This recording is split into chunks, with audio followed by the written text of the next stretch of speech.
Hey now! What is up, everybody?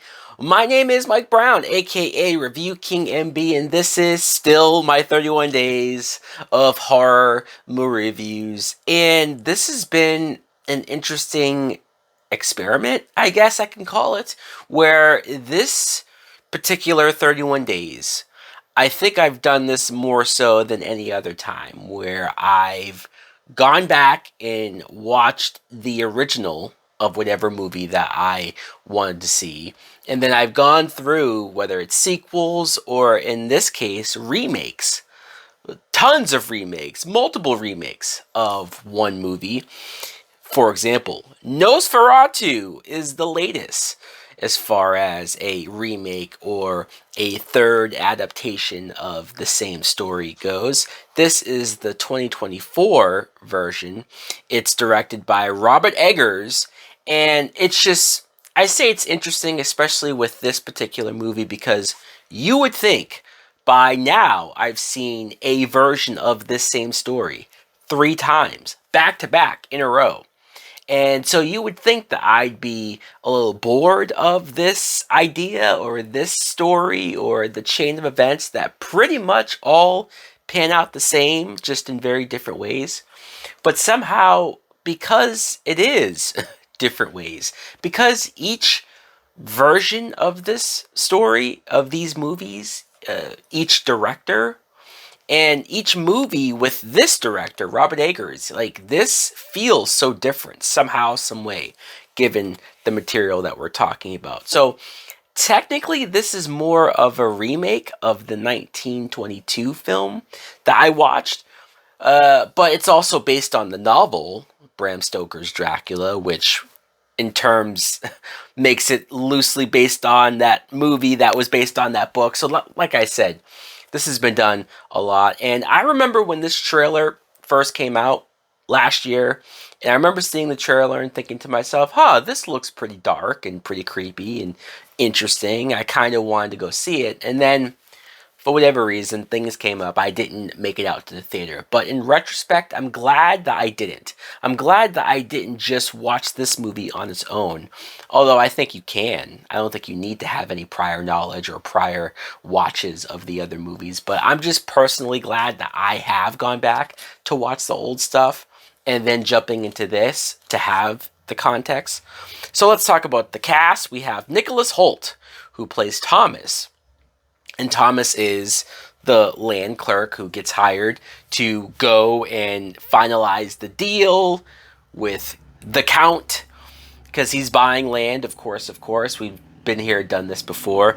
But it's interesting with Nicholas Hoult seeing just how much different they present it with him. Because previously I talked about how does he not know that he's going to meet a very dangerous and creepy dude, potentially even a vampire? Like, it felt like maybe he knew, or this character knew, prior in previous versions, where this one, he doesn't know that, right? Like, it's very upfront, but it's also shown that he doesn't really want to do this because of how long it's going to take to get to Transylvania. He's going to be away from his newly wife and how much of a difficult time she's having with her own mental issues. And so I liked that. I also liked how desperate he seemed in order to get the money for this job, in order to maybe start a better life for him and his wife. Like, his reasons for doing this made a lot of sense. And so I appreciated that. Lily Rose Depp as Ellen, the wife. Man, is she good in this movie. And Lily Rose Depp, yes, she is the daughter of Johnny Depp. So yes, some people might say, aha, she's getting these gigs because of her father. But honestly, I think this movie, more so than anything else I've seen her in, because I've seen her in other stuff and she's been good. But this is like, okay, no, she's like legit. She can carry her own. She could do a lot of different things. This movie especially, she's having to go through so many different emotions, so many different highs and lows, so many ups and downs. Like, she's tortured. She's a character that's like been through some shit. And I appreciated that she's not just the wife or the female love interest that's in peril or that gets overtaken by the vampire Dracula, and like it's up to the male lead to save her. Like, no, this is more of her story, given that she has more of a backstory than any other version of her character. I mean, I guess technically Winona Ryder had a backstory that was loosely connected to her, or maybe an ancestor, or just somebody that looked like her, whatever, whatever. This is more so of this girl, this character has a direct link, a direct pass to Nosferatu, and she's been forever tortured ever since. And she carries that baggage. She has these visions and these dreams, these nightmares that really fuck with her. And then there's scenes where she gets seemingly possessed and doesn't act like herself, and it becomes almost like a possession horror movie for those moments. So once again, I thought she pulled all that very well. Bill Skarsgård plays the Count, as they call him. They don't call him Dracula. They just call him Nosferatu or the Count and whatnot. And Bill Skarsgård, you would think when you see him just like normally out of makeup that he's like too young to play a role like this. Similar to Pennywise, it's like, I don't know if he's old enough to pull off the gravitas that a role like that takes, but obviously with the It movies, like, we know he could handle it.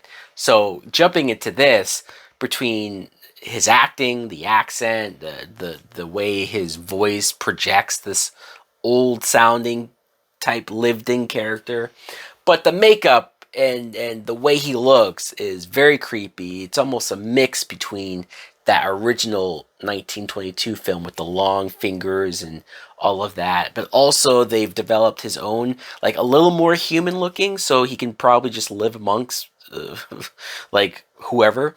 But yeah, he was creepy, man. A lot of the visions of him coming to, especially Lily Rose Depp, like in her dreams, and him like torturing her mentally.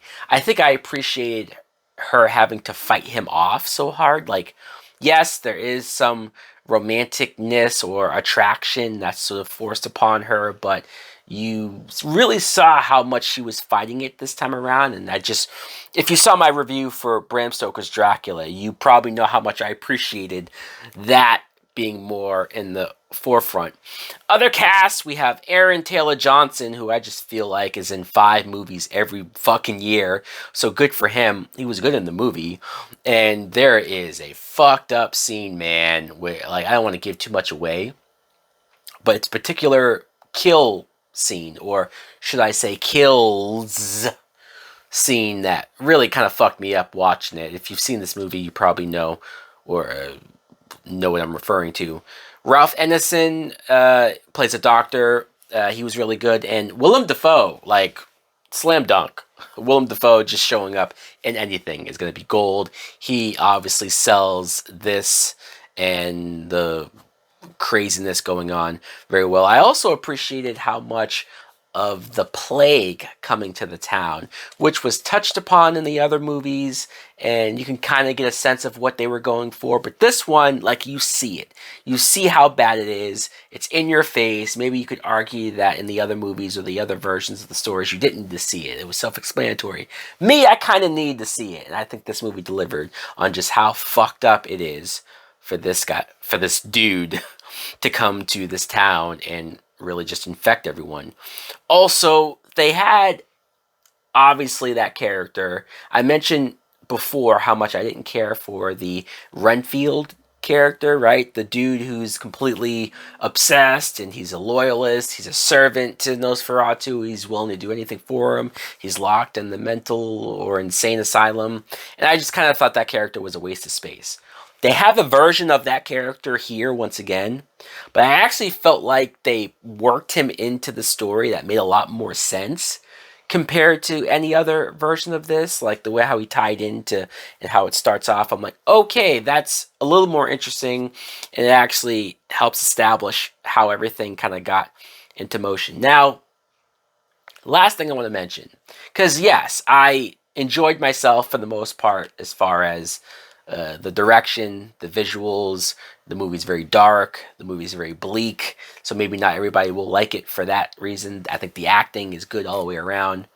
The ending, I'm very conflicted on whether or not I like the ending. It's a very different ending all three movies seemingly have different endings, and like I appreciate what this ending was going for, and I'm obviously not going to give it away, but I'm still thinking about it right now. Like after seeing the movie, I'm like, do I like this ending? I don't hate it, but I also don't love it either for certain reasons. So overall, I'm going to say, yeah, Nosferatu 2024. This is solid. This is really good. This is really creepy. This is really intense. I can see some people finding it really scary or finding it really fucked up to watch.